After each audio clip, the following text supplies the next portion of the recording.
அன்பிற்குரிய சகோதரர்களே, நபிகள் நாயகம் ஸல்லல்லாஹு அலைஹி வஸல்லம் அவர்கள் வாழ்ந்து கொண்டிருந்த காலகட்டத்திலே அவர்கள் பத்ர் என்ற மிகப்பெரிய ஒரு யுத்தத்தை சந்தித்தார்கள்.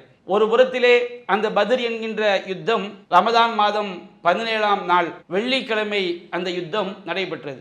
அப்ப அந்த யுத்தம் என்பது உண்மைக்கும் பொய்யுக்கும் மத்தியிலான மிகப்பெரிய உண்மைதான் ஜெயிக்கும் என்கின்ற வெற்றியை பிரித்து காட்டிய நாள் அந்த பத்ருடைய நாள்.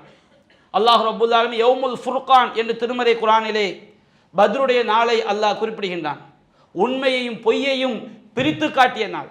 ஒரு புறம் படைபலத்திலும் ஆயுத பலத்திலும் செல்வத்திலும் மிக மிக பலவீனமான அல்லாஹ்வின் தூதருடைய படை, ஏறத்தாழ 313 பேர்.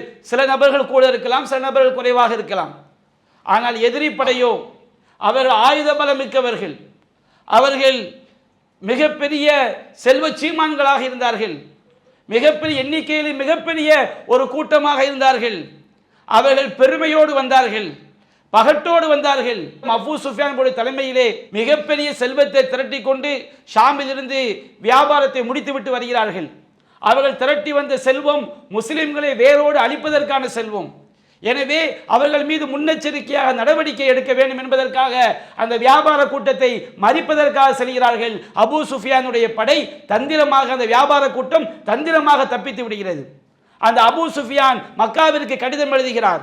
இப்படி எங்களை தடுப்பதற்காக முகமதுடைய கூட்டம் வருகிறது, படை வருகிறது சொல்லும் பொழுது அங்கே அபூ ஜஹலுடைய தலைமையிலே மிகப்பெரிய படை திரட்டப்பட்டு ஆயுதங்களோடு மிகப்பெரிய எண்ணிக்கையில் ஏறத்தாழ 1000க்கும் அதிகமானவர்கள் மிகப்பெரிய எண்ணிக்கையிலே படை திரண்டு வந்தார்கள். அவர்களுக்கு தகவல் கிளம்புகிறது, அபூ சுஃபியானுடைய வியாபார கூட்டம் தப்பித்து விட்டது, நீங்கள் திரும்பி செல்லுங்கள்.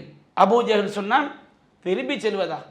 பத்ருக்கு அருகில் செல்வோம், அங்கே நாங்கள் முகாமிடுவோம், அங்கே நாம் உணவெடுத்து சாப்பிடுவோம், மதுபானத்தை அருந்துவோம், நம்மை கண்டு அரபுலகம் எல்லாம் பயப்பட வேண்டும் என்கின்ற பெருமை, அகம்பாவம், ஆணவத்தோடு அந்த அபூ ஜஹலுடைய படை வந்தது.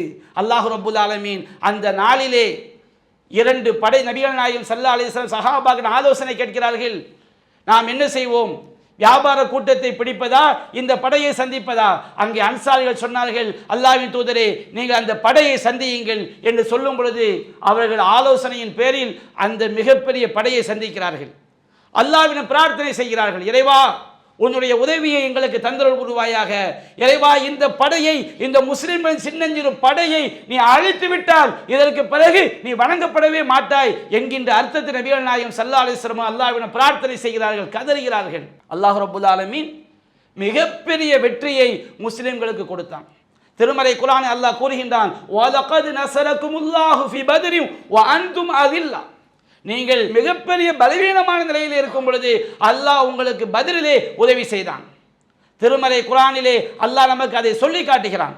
அன்பிற்குரிய சகோதரர்களே, இந்த பத்ர் யுத்தம் என்பது நாம் யுத்தத்தால் மட்டும் ஒருவன் வெற்றி பெற்று விட முடியாது. அவனுக்கு கொள்கை முக்கியம், மார்க்கத்துடைய இறைவன் மீது உள்ள பற்று முக்கியம், இறை நம்பிக்கை முக்கியம், இறை உதவி முக்கியம். இறை உதவியினால், கொள்கையினால் தான் ஒருவன் வெற்றி பெற முடியும் என்பதை இந்த பத்ர் யுத்தம் நமக்கு படம் பிடித்து காட்டுகிறது. அதே இந்த ரமதான் மாதத்திலே இன்னொரு அகம்பாவ பேச்சையும் நாம் செவியேற்கின்றோம். என்ன அகம்பாவ பேச்சு? அமெரிக்காவுடைய ஆட்சி தலைவர், எங்களை யாரும் அசைக்க முடியாது, நாங்கள் மிகப்பெரிய படைக்கு சொந்தக்காரர்கள், நாங்கள் எந்த நாட்டை வேண்டுமானாலும் நாங்கள் அடித்து விடுவோம், துவைத்து விடுவோம், எங்களோடு யாரும் பகைத்து கொண்டாலும் அவருக்கு அழிவுதான் என்கின்ற அகம்பாவ பேச்சு. உலகத்தில் இதற்கு மேல் எத்தனையோ அகம்பாவ பேச்சு பேசிய ஆட்சியாளர்களாம் இருக்கின்றார்கள். படைத்த ரப்பு சொல்லி காட்டினா, படைகளை உடைய மிக பெரும் மலைகளை போன்ற படைகளை உடைய ஃபிரௌன் என்று அல்லாஹ் சொல்லி காட்டுகின்றான். அந்த ஃபிரௌனுடைய சாம்ராஜ்யம் என்ன ஆனது? அபூ ஜஹலுடைய சாம்ராஜ்யம் என்ன ஆனது?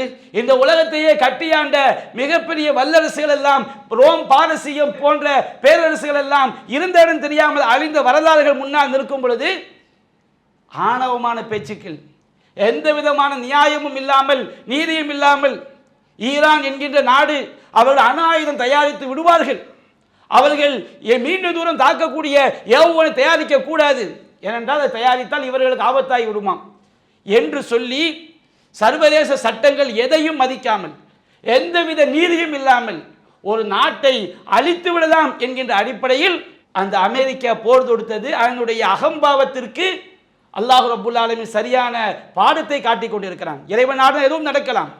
இந்த நேரத்தில் நம்முடைய தாய் திருநாட்டினுடைய நிலைமை நமக்கு கவலை அளிக்கிறது. இந்தியாவோடு பல்லாண்டு காலம் நெருங்கிய நட்பை கொண்டது ஈரான். நம்முடைய நாடு இந்தியாவுடைய நலன்களுக்கு எது சிறந்தது என்பதை பார்க்காமல் மத அடிப்படையில் யூதர்களுக்கும் முஸ்லிம்களுக்கும் ஆகாது, இங்கே இந்துத்துவவாதிகளை முஸ்லிம்கள் வெறுக்கிறார்கள் என்கின்ற அடிப்படையில் இந்தியாவுடைய நலனை கைவிட்டு விட்டு இன்றைக்கு பார்த்தால் முழுக்க முழுக்க நாட்டுடைய நலனை அடகு வைத்துவிட்டு ஒரு ஆதரவை யாருக்கு, அராஜகமான முறையிலே சர்வதேச சட்டங்களை மீறி போர் தொடுக்கக்கூடிய அமெரிக்காவிற்கு ஆதரவு தெரிவிக்கக்கூடிய காட்சியை பார்க்கிறோம். கத்தாரிலே ஈரான் தாக்கினால் அதற்கு நம்முடைய நாட்டின் பிரதமர் கண்டனம் தெரிவிக்கிறார். யுஏஇலே தாக்கினால் அங்கே கண்டனம் தெரிவிக்கிறார். இஸ்ரேலோடு நான் உறவில் இருப்பதாக சொல்கின்றார். இஸ்ரேல் என்பது என்னுடைய தந்தை நாடு என்கின்றார். ஆனால் அதே இஸ்ரேலும் அமெரிக்காவும் ஈரான் மீது தாக்குதல் தொடுத்தது சர்வதேச சட்டங்களுக்கு உட்பட்டதா? அதை நம்முடைய நாட்டு பிரதமர் கண்டிக்கவில்லை. ஒன்று இருவரையும் கண்டிக்க வேண்டும், அல்லது இருவரும் அமைதியான வழியில் போர் இல்லாத உலகுக்கு வாழன்னு சொல்ல வேண்டும். ஆனால் முழுக்க முழுக்க ஒருதலை பட்சமாக நம்முடைய நாடு செயல்படும். அது மட்டுமல்ல, ஈரானுடைய கப்பல் நம்ம இந்தியாவுடைய கடற்படையோடு சேர்ந்து பயிற்சி எடுக்கிறார்கள். அவர்கள் நம்முடைய நாட்டுக்கு இலங்கைக்கு அருகிலே கன்னியாகுமரி 230 கிலோமீட்டர், இலங்கை காலி துறைமுகத்தில் 40 கிலோமீட்டர், அங்கே அமெரிக்க படை வந்து இந்தியாவிற்கு விருந்தினராக வந்த அந்த ஈரானுடைய கப்பலை தாக்கி அழிக்கிறது. நம்முடைய நாட்டு பிரதமர் ஒரு கண்டனத்தை கூட தெரிவிக்கவில்லை. உலக நாடுகள் என்ன நினைப்பார்கள்? எத்தனை நூற்றாண்டுகள் இந்தியாவிற்கும் ஈரானுக்கும் நல்லுறவு இருக்கிறது, அதை ஏன் நம்முடைய நாடு கவனத்தில் கொள்வதில்லை? ஒரு விஷயத்திலே நீதி எது, நியாயம் எது, நம்முடைய நாட்டிற்கு நல்லது எது என்பதை பார்த்து ஆட்சியாளர்கள் செயல்பட்டால் நம்முடைய நாட்டிற்கு நல்லது.